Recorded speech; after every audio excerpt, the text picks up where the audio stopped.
So I have my handy dandy dough whisk that will keep my mic for me. So you might see it like poke out in this angle, I'm pretty sure. But it's the best way that I can make sure I can be heard. Because sometimes when the phone is like high on the tripod, it does not, oh, what is the word? Pick me up very well. That's what I was trying to say. Anyway, so I'm going to read Psalm 35, and I don't really know exactly how I'm going to do it, so I guess I'm just going to do it however I end up doing it in the moment. But sometimes when I used to make these, I would read it by itself, and then I'd go back and write, or I'd write while I read, and sometimes I'd read the chapter I'm doing out loud and journal. Um, this one's a longer one, so I don't know what I'm gonna do. I don't want to make a 40-minute video, but when I used to make videos like 3 years ago, everyone wanted me to make very long ones. So I might make a long one, and then I might do something where I basically make an abridged version of it, so that if you don't want to watch a 40-minute video, you can watch my abridged like 10 to 20-minute video if that's something interesting. Anyway, I'm going to start reading, I think, and we'll just figure out how it looks from here, because I might do it the way I used to do it, or I might do it anyway. Anyway, I'm trying to make sure that it's actually locked on. I guess I don't know how to work an iPhone, so I tried to do that whole lock thing earlier and I made it so blurry. So ignore that, but I think I fixed it, so we're good.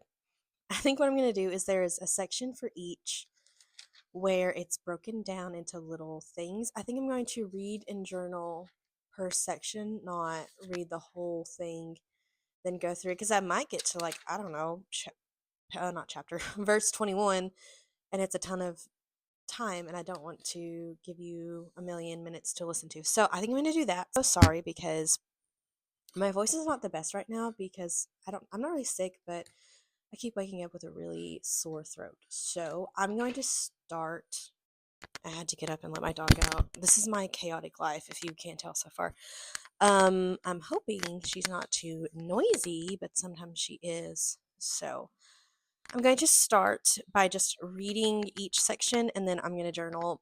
When I read, I like to circle like Lord, God, whatever title or name, just because I have very bad ADHD, as you can't tell from, or as you can tell from hearing me speak or me making videos, you will tell very easily. So it helps me focus, number one. And then number two, I'm going to give this Bible to Harley at some point, and I kind of like the idea of him instantly looking at these words, because obviously God's the most important part, and that kind of highlights it, in my opinion, I think. So I do that.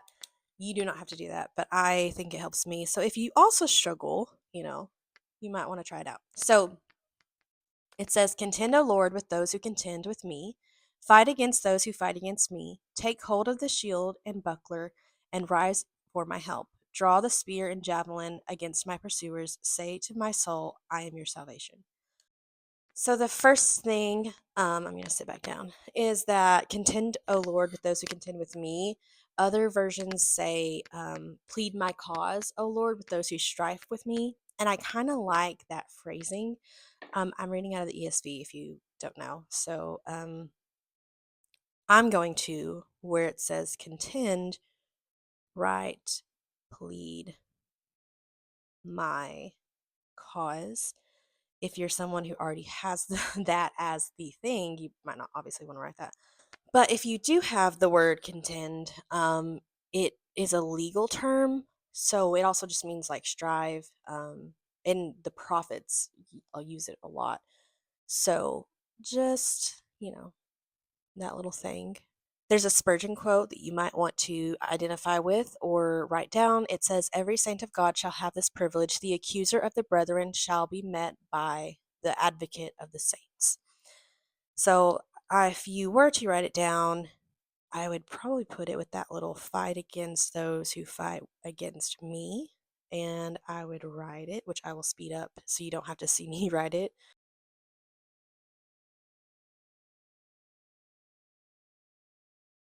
Okay, that's a Spurgeon quote. Obviously, I need to credit him for that. So I also like to highlight later on at the end. I like to go through and highlight everything just so I can make sure I do it correctly and I don't, get distracted by highlighting and forget what I was reading and how I was reading. Another ADHD suggestion. The next part I think we'll skip to, well, no, say to my soul, I am your salvation. I would just want to highlight that. And you don't have to write about everything you highlight. Sometimes it's good to just highlight something and move on, and you don't have to write a whole paragraph about it. And that's something I had to learn a long time ago because I was very specific about how I journaled and I wanted it to be a certain way. So basically, there, you just need to remember that He is your salvation and you don't have to worry about that. That's something that you can be assured of and have no doubts about. The next part is, I think it goes to 8. Yes, it goes to 8. So we will read. Let them be put to shame and dishonor who seek after my life. Let them be turned back and disappointed, and who devise evil against me. Let them be like chaff before the wind, with the angel of the Lord driving them away. Let their way be dark and slippery, with an angel of the Lord pursuing them. For without cause they hid their net for me. Without cause they dug a pit for my life. That makes me think of Joseph. Let destruction come upon him when he does not know it, and let the net that he hid ensnare him. Let him fall into his destruction. That is those lines of verses. Also, I did take notes earlier so that I would be more organized. So if you see me scrolling on my iPad, it is because I had taken some notes and I wanted to make sure that I did address all of them instead of trying to do it on a whim because I'm not the best at that. David asked God not just to protect him like he did in here, take up a shield and a buckler, rise up for my help. Speaking of that, also, I like to, when things are repeated often, I like to highlight them in the same color. So if you'll notice, that is on the eye of the Lord is on those who fear him. It's the same, well, not the exact same color because I lost that highlighter, but it's the same almost color. This one is about fearing God. This one's about fearing God. This one's about fearing God. This one is blessed is the man who takes refuge in him, takes refuge will not be condemned. So for that one, I'm trying to um, highlight where you're either taking refuge, you're being saved, or helped by the Lord. So that one I would need to highlight, which I did miss on the first round. So there you go. Sometimes you got to go back through. Um, so like I was saying, he asked God to protect him, but also to vindicate him. So he wanted it to be seen and known that he did serve and obey God, and that those who opposed him would be like the chaff in the wind. So that's kind of the whole summary of that one. I got distracted trying to read very well, and I did not do my normal circling thing, but I also normally don't read out loud. So maybe my life hack should just be reading out loud. But I've already started this and I can't stop doing something once I start it. But basically, summarize this. He wanted vindication as well as comfort and shielding. One thing to put is that he's saying let them a lot, which is indicating that he is not himself seeking out that revenge. I don't think I used this color. Yeah, it's not for a specific thing. So it says let him be whatever, let them be whatever, let their way be. He is not acting out on his own revenge plot, which we have been warned very much that you know, we are not supposed to seek revenge, that the revenge and vengeance is the Lord's. So that is a good note to do. He is letting God vindicate him and not taking it into his own hands. That is a good point that I did not write down earlier. I actually literally just thought of it. But yeah, he's letting God vindicate him instead of taking it into his own hands. That's the whole point of the let them. It's not like I will make them be put to shame, or I will make them have their backs turned and be disappointed. He's not saying I will make them do something. let them. So also let destruction become upon him. Oh, he's a moving. I think he's okay though. I think he's gonna go back to sleep. I'm gonna talk quieter, I think, a little bit so that I don't wake him up because I'm doing this on his nap, and if he wakes up, then I am done. I have to be done. Um, it says, "Then my soul will rejoice in the Lord, exulting in his salvation. All my bones shall say, O Lord, who is like you, delivering the poor from him who is too strong for him, the poor and the needy from him who robs him." That's the end of our little group. It was just two sentences or two verses, but we're gonna stop and discuss it. So let me make sure I got all my notes on that. The point that I wanted to make here, which I think, oh, he woke up. He might go back to bed. Sometimes he's good about that. I've been highlighting like worship, singing, all those kinds of things in this blue. So I'm going to highlight that where it talks about praising. If I can get this to go in, there we go. Whoop. I'm not good at this apparently. The next thing I've been noticing a lot in Psalms and in Exodus. Well, no, I finished Exodus. It was in Leviticus. Now I'm in Numbers. But in Leviticus, there was a lot of times where God was making provisions for the poor. So it was like, bring this gold or this whatever. But if you're poor and you can't afford it, then bring this like turtle dove or whatever. So I've been kind of highlighting that because he always seems to make ways for the poor because he doesn't obviously think of people and say people based on their financial status. And sometimes I feel like we're bad about that, where we will judge people based off of their financial status and deem if they're worthy of something, like if they're worthy of help, if they're worthy of whatever, when really we do not need to be doing that. So I'm going to write in the side, God takes care of the poor. Oh, he's getting a little louder. He was okay for a second. And this book is to Harley, so I'm going to say Harley, we should too. Because I'm writing a lot of these notes to him or for him. So it's either directed at him or it's just information that might be helpful for him to know. And I'm going to go get him actually. I think he's getting a little frustrated. 1 second. Okay, we are back. You're going to see little hands. So like I said, I'm directing this to Harley. So I wrote, Harley, we should take care of the poor. We should, if we are in a spot where we can, we should. Um, that part is done. Oh, that is the other one I wanted to make. The point of all my bones shall say, which this will be interesting if I can highlight, write, and hold him. I feel like I deserve a medal. But it says all my bones shall say. It's meaning that his whole body is being used to honor God. So like all of his bones is going to say that. He is going to say it from everything. So this is going to be interesting. So I guess his whole being, maybe that's a better way of saying it, his whole being, not just his whole body, because, you know, you have more than just a body. So his whole being, I will praise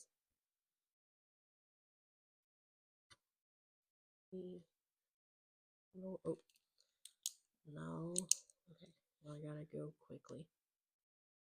So the next part says, malicious witnesses rise up. They ask me of things I do not know. They repay me evil for good.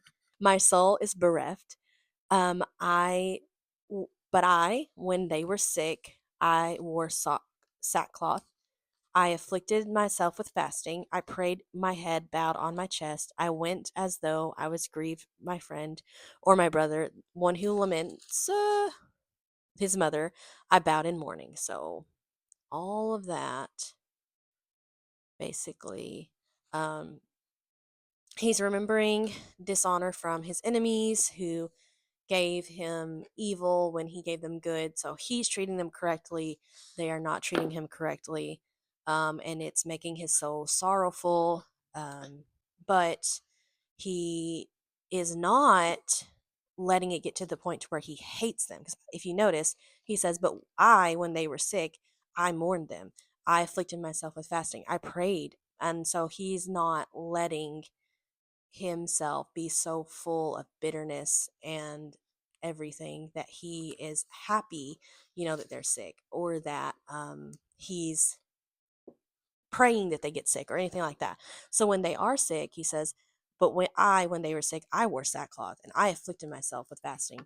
I went about as though I grieved my friend or my brother." So he's like, I am doing exactly what I was told and treating my enemy like I would myself. I'm treating everyone like I would myself. So if I can get to it, mm, let's make it, actually, let's make that pink because pink is for love. And so they repaid me evil for good. So I gave them good, they gave me evil. But when they were sick, I wore sackcloth. I afflicted myself with fasting. I prayed, head and bowed my chest. So, like I said, he um he did some good for his enemies and treated them the way that he was supposed to treat them. So I'm just gonna write out he this is gonna be hard. One second. I said he cared for his enemies like he would his friend. Don't let yourself become so bitter that you stop seeing them as human, because I think a lot of you probably know all about my story because you've either read my book or you've heard one of my videos where I talked about it, or one of my posts where I talked about it. But I had let myself get there at one point with the people who had abused me. And I didn't even really view them as like people. I was like, they're monsters. There's nothing good in them. They're just bad people, and there's no point in any of this. But what I realized was like they are just as much human as I am, so I need to treat them like they are human just as much as I would. So I need to treat them like I would treat myself. And that changed a lot of things for me, just like in healing in general. The next one says, "But at my stumbling they rejoiced and gathered. They gathered together against me. Wretches with whom I did not know tore at me without ceasing, like profane mockers at a feast. They gnash at me with their teeth." So this is the exact contrast of what he did. So when they were sick, he wore sackcloth, and he afflicted himself with fasting, and he did all this stuff. When he was stumbling or when he was sick, they gathered against him and made fun of him, gnashed their teeth at him. So you can kind of see the big difference between how he treats them and how they treat him.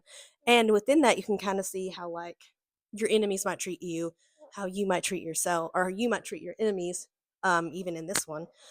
But we really need to be like David, and we need to make sure that we are taking care of people. So basically, I think I'm going to end with this last one because he is getting restless and he wants attention.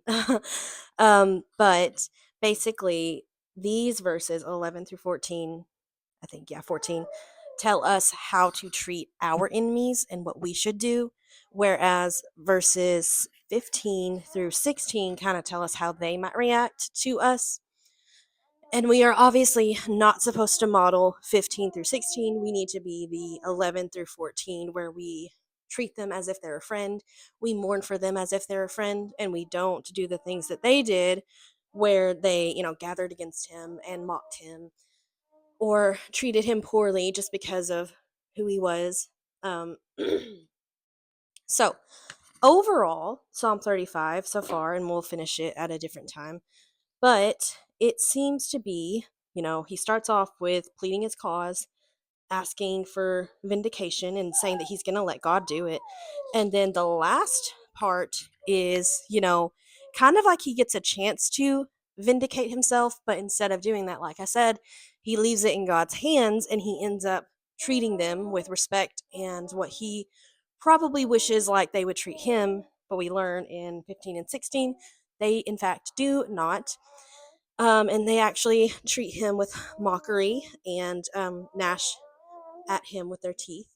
So basically, be like David from this. Don't be like the people from verses 4 or 15 and 16, and do your best to be your best with everybody and everything. So I will finish out the rest of the psalm a different day. But thank you.